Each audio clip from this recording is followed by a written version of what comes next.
Welcome to the STARS program, seniors taking active roles in society. And now, here's your host, ANITA FINLEY. How would you like to save on medication? Oh, everyone wants to do that. Well, I have the guy that can help you do that. And this is Arthur OKEN, and he's the owner of SavOn Global Meds. But today we're going to talk about something that I think is really important. It's affected me personally, so I thought it can affect other people. So, Arthur, what is it about expired medications? Well, as I started off at one time, you have a headache, you run into your medicine cabinet and you pull out some medication and you take a look and you see it expired a year ago. Right. And you go, should I take it or not take it? Well, I've done a lot of work, I've done a lot of reading on this, and medications do last much longer than you think. They may lose a little of their potency, but studies have shown that most medications after 1 or 2 years maybe lose 10, 15, 20% of their potency. But are we talking about over-the-counter, or are we talking, we're talking about drug. Pharmaceutical? Well, both. Both. Because what happens is when the drug manufacturers are testing, they don't test it as long as they really should because they need to get that medication out. So maybe they've tested it for 1 or 2 years and then they put it out. So the FDA turns around and they take a look and they say, okay, we're going to go with the expiration date. But had the drug companies been actually testing it for a longer period of time, it might have had a much longer period of expiration. It's interesting. One of the things that I found out when I was reading just absolutely floored me. The FDA says you shouldn't use medication past their expiration date. I'm talking about prescription medication. And yet, in the year 2000, the U.S. military turned around and said, we have a whole stockpile of medications that we've had for years. We don't know whether we could be using them or not. So who helped them out? The FDA. And they tested it, and they found out after quite a number of years that the medications were fine to use. Really? Now, that means if you're in the military, you're fine. You could use expired medications. Right. If you're not in the military, they say that you shouldn't be using the medications. However, I've read stuff from the Harvard Medical School and a lot of other sources, and they've said that, and most doctors also will agree, that you can keep medications 1 or 2 years. They lose some of their potency, but they're going to work. There are medications that you don't want to go past your expiration date: nitroglycerin, diabetic medications, medications that have to have their full potency when you use it. So my other question about this, though, is should you put your medication in the refrigerator? It's like bananas. Remember? Don't put your Chiquita bananas, don't put your bananas in the refrigerator. Well, the FDA says that it should be stored properly. That means that it shouldn't be in a warm location. Don't drive around with medications in your car during the summertime. The cooler, the better. Some doctors and pharmacists will say, put the medication in your refrigerator. It'll help it. Well, I have over-the-counter, I just have supplements, and I keep them in my pantry. Should I put them in my refrigerator? No, it's not necessary. Your house is air conditioned. Yeah. And as long as your pantry has access to the cool air, you're fine. Well, but you the just door's shut. I don't know if it's access. No, but I'm just saying, Yeah. I used to work for a coffee company, and we were always told, put your coffee can into the refrigerator. Oh, really? Oh, yeah. Should I be putting my coffee in my refrigerator? Refrigerated, yes. I didn't know that. Oh, sure. It keeps the freshness. But medications are not like food. They don't spoil. That's the key. Liquids, you should be very careful in terms of the expiration date. A lot of times because you're touching your face or you're using them in your eyes and you're touching, and you really want to be careful with liquids as far as keeping the expiration date.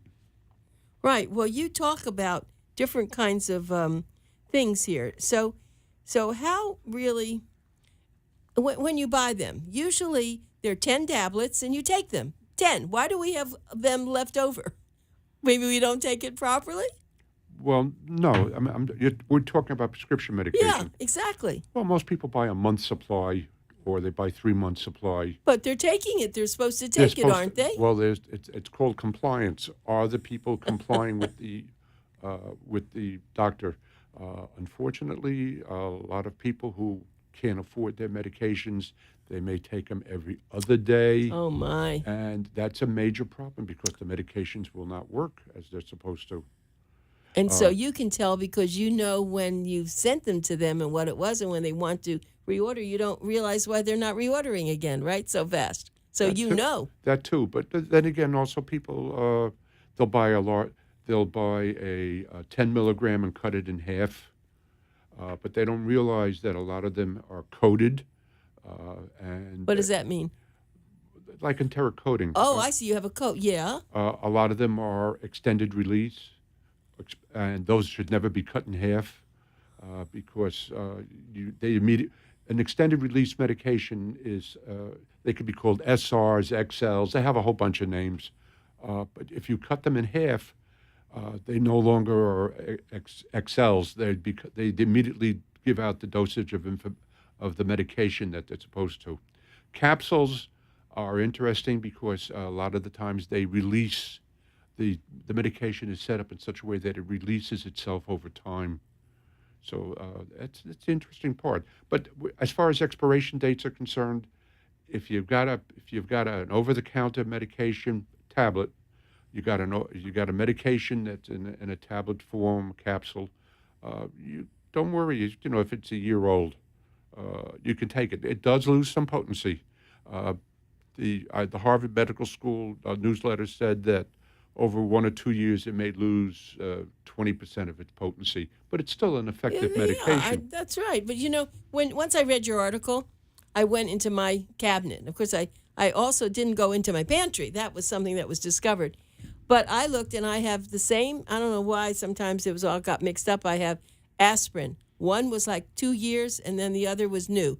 Aleve. I don't use these things very often. And then I see the different dates. I had 2 Aleve also.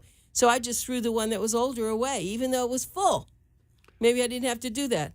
Well, as far as, how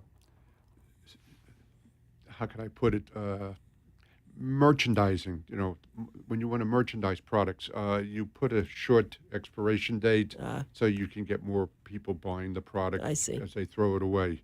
But again, it's very important if you need the full potency, like if you have a migraine and you want to take a migraine medication that has full potency because you want that to work as fast as possible. Yeah. There's a big difference in various kinds, but nitroglycerin, diabetic medications, anything that you need to have the full potency at the time you take it, that you want to follow the expiration date. If it's something that's going to work at 80% of its effectiveness, it's fine. If it's something that you take every day, it's, you don't want to go too far, but the question is whether you want to lose some of the potency as far as the expiration date goes. But the military, hey, they got stuff that's 7, 8 years old, and the FDA said, hey, it's fine, you could use it. I mean, that really amazes me. How'd you find out about that? I read a lot of articles. If you Google it, you'll find it. That a lot of people have written articles. I probably came across that particular article about a half a dozen times. Do you think that's right that they do that? Well, you've got to keep in mind what the military buys in terms of the tremendous amount of quantity that they buy, and particularly if they're out in the field, and all of a sudden somebody needs a medication. As long as it has 80% of its potency, and they don't have anything else, they're going to use it. Yeah, and but it's something that they don't want to keep buying all the time. Yeah, but I still think antibiotics, you want to have full potency. Yeah, but I think if you're in the right condition, the right place, you should really have the right date. Now, let's go back. Let's talk about how long usually do they say? A year? What on when you buy something? What is it usually? Everything that I read Just different? said 1 or 2 years. And that's what they put on. They stamp that on there. They stamp it on there. Yes, it's good for 1 or 2 years. The thing is that the drug manufacturers, we're talking about prescription medications, they only tested it for just so long before they went out and went to market it. They're sitting there with a product that they want to get out. They spent an enormous amount of money in testing it and everything. They never went ahead and tested it another 2 years after it went out. It's only when the FDA says, hey, we've had some problems, we need you to look at your medication again, and that they'll go ahead and do some more testing. Now, there is also going to be, the FDA will be approached by the drug companies and say, hey, we have off-label usage. A lot of doctors are prescribing this. What is that? We want to test it, and we found out that it is effective. Did you know that Rogaine was originally a hypertension medication? No, and it had a side effect that was growing hair. No. And they were like the 8th product out there for hypertension, and they said, hey, I got a better market growing hair. Avodart for men's prostate grows hair. Not like Rogaine. I used to work in my prior life in marketing research, and I did a lot of work for drug companies. And we did work for a company like Bristol Myers, for example, and they put out a lot of aspirin and type products and NSAIDs. And they could only write on the label that it's used for a headache or pain. And yet everybody knew that doctors were saying, use it for your heart. Oh, my goodness. So whenever we did any research for them, and any consumers would tell us that they were using it for other uses, we had to wipe that out so that the company would never see that it was being used for other uses until it was tested and found out that, hey, it's the primary product to use if you have a heart problem. So I'm sure that's the same with a lot of things. Let me give everybody a phone number and to tell you, if you want to save on your medication, you will call SavOn Global Meds. It's your global pharmacy connection, and we're going to say why it's global in a minute. The phone number toll-free is 1-888-980-8564. Again, 1-888-980-8564. And we also want you now, do you take, let me just say this too. You only can call Monday through Friday from 9:30 to 5:30. So don't be upset if you call Saturday and Sunday. Just leave a message and they'll get back to you on Monday. But it's really wonderful because if you get into Boomer Times and you'll see there's, they have thousands of medication that you can order, but it just gives you a sampling of what the prices are and what kind of medications he is handling. But let me just read a few things he says. They offer the same patented brands. That's very important. They have generics not sold in the United States. They can keep you out of the donut hole. The meds are delivered directly to your home. Free shipping on orders over $100. And go on their website, which is SavOnGlobalMeds.com. SavOn, that's SavOn. GLOBAL meds.com. And so think about it. If you'd like to save up to 80% off some of your drugs, this is the place to go. You have really done a great service to people. I know that I know people who are using you now, and you should be very proud of yourself because you didn't intend to do this. You were retired. Yes. And you decided that, this came as a fluke in a way, didn't it? Well, it was two-tiered reason. One of them was that my wife and I were both going into the donut hole. Explain that. A lot of people who maybe are just now getting, medications. What's a donut hole? Once you're on Medicare, there is what they call Part D, which is a drug plan that's part of Medicare. And you have to take that with an insurance supplement or an insurance or a full insurance plan.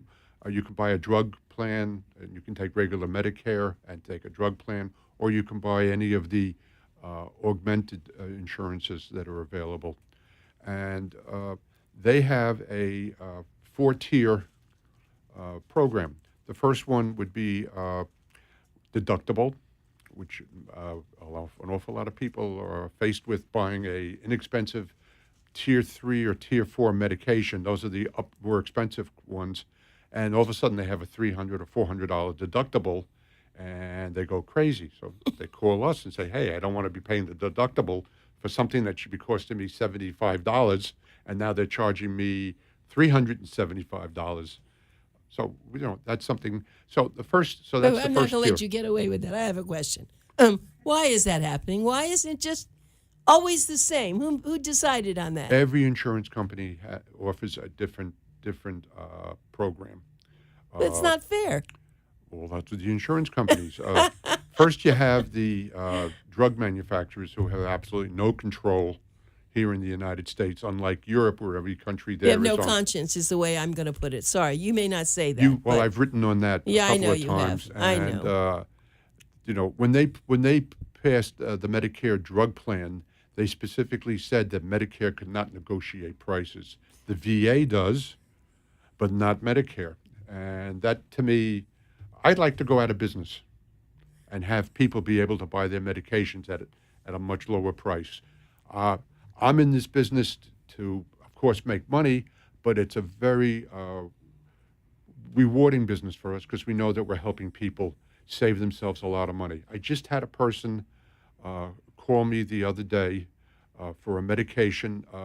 She paid $400 for it for a month, and I said to her, "Well, we could give it to you for $282." And before I could finish, she says, "Well, that's a nice savings." I said, "You didn't let me finish." I said, "That was for 3 months. Same brand, only it's made overseas."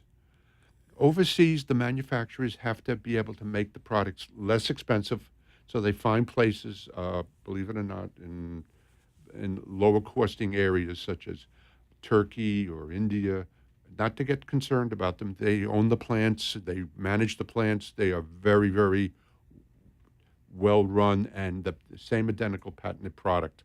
It may have a different name overseas, but it is the same product. And we always say to people, it's Advair, for example, which is for people that have asthma and COPD. It's called Seretide overseas. So we say to people, how do I know I'm getting it? I said, go on Google and bring up Advair and Seretide, and you'll see that it says it's the identical product. GlaxoSmithKline has to make the same product wherever their plants are. So we get the products and at the much lower prices, and we then are able to sell them to our clients at a much reduced price. So I want everyone to make sure they understand you are not producing these. No, You're just the middleman. We're a middleman. We're actually what we call a call center. We're not pharmacists, although I do know the drug industry quite well because I have worked for a number of drug companies and have done a lot of work with drug companies. But our pharmacy is actually in New Zealand. And New Zealand, actually, they're going to be, in about 3 hours, they'll be opening up tomorrow. Right. So it's very hard for them to have. So they have a lot of affiliates, and we get good prices through them. They, in turn, then order the medications overseas. They're a small country. Just like Canada, even though it's an enormous country, most of the population is just along the U.S. border. They don't have that much in drug facilities, so they have to order medications from overseas also.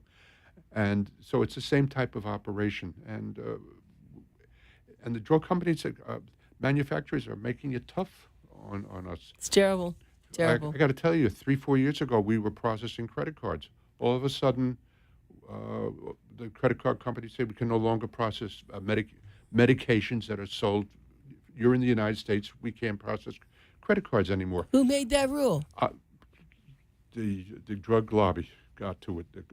Because they knew that was easy for you to get checks. Well, that's tough. Well, I want you to know that we're in Palm Beach County, and there used to be almost on every block or every few blocks there used to be a Canadian pharmacy operation. That, yes. One right next to the Delray Medical Center. There was one right there. Everywhere you went, they all went out of business because they were all tied in with credit cards. Every single one of them went out of business. So my company that I work with says, are you going to be able to survive taking checks? I said, what alternative do I have? Right. But if the person wants to buy them, save themselves a lot of money, we accept checks, and the majority of people are fine with that. Do they come to your office and give you the checks, or Some they people, mail? no, most of it is done 'Cause over the phone. I never give your address. Well, no, we actually have a mailing address Okay. that's in West Palm Beach, but our offices are actually in Lake Worth. Okay, so they should call you though, and then you deal with We it don't that have way. our address on the. No, I on know the, you don't. We just ask people to call. Right. We'll then talk to them, discuss the prices with them, and then we'll either mail them a order form and a cover letter explaining everything that we talked about, and they mail back the order form with the prescription and a check. And Do you ever get cash?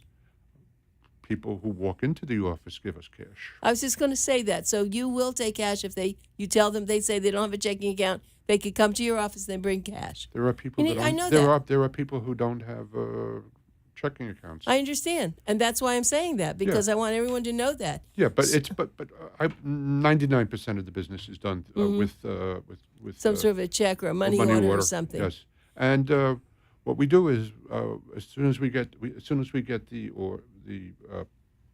everything from them, we put the order in that day or the next day, and 3 or 4 weeks after that, the product arrives at their home.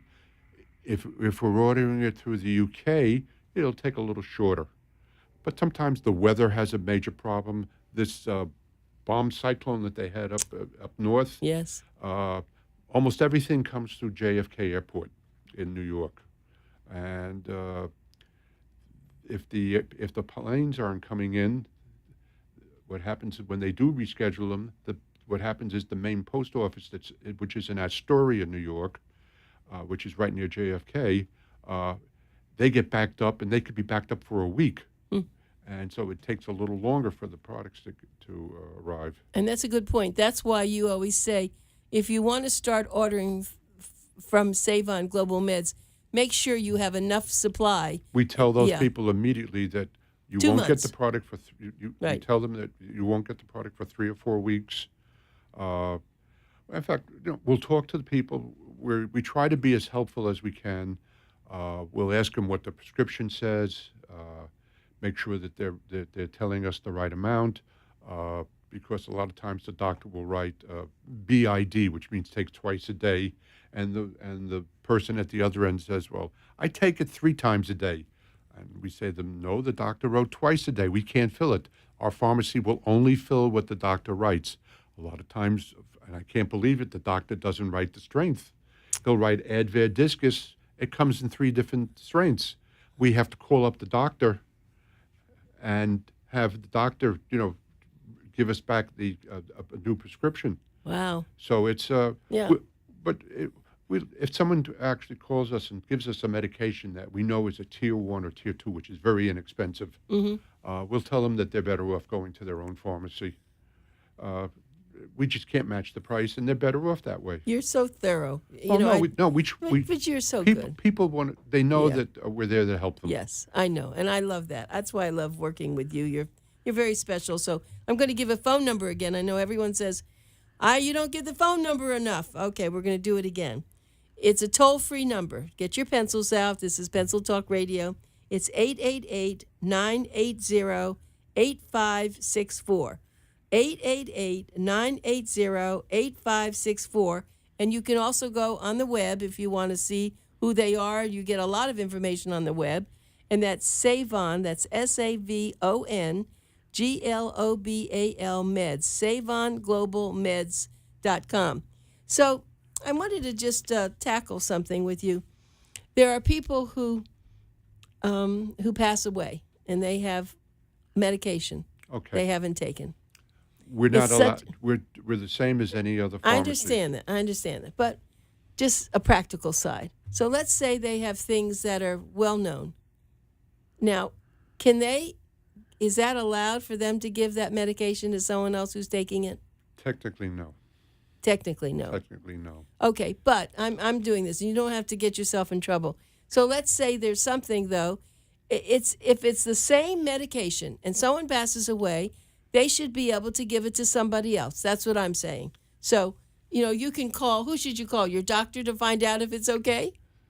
Because you shouldn't give out that information. I know that. Call your doctor. I've had situations where a medication was delayed. It might have been out of stock, and we called them and told them they're out of stock, and it may be another 2 weeks, and then the person panics. If it's a medication that my wife or I take, I'll say to them, I'm going to be giving you an unopened bottle or an unopened package. A lot of the medication comes in blister packs. Oh, really? Yeah, a lot of the nice. medication is blister packs. And so it's much safer for shipping. Yes. The bottles don't break. Yes. And I just want to, I'll send you my wife, a month's supply of my wife if you return one back to us. Okay. I've done that. So I've nice. done that. Yes, so nice. We just had a person who she ordered, and the next day her husband passed away. See? So we managed to cancel the order in time. Okay, I see, because that was so close. So, Arthur, every time you come, I learn so much. I'm sure our audience does too, and we thank you so much, and we appreciate you. I appreciate doing this. I enjoy it. Yeah, I really do. I think you today I was probably the most exuberant. Yeah, you were so exuberant today. It was wonderful. So thank you very much.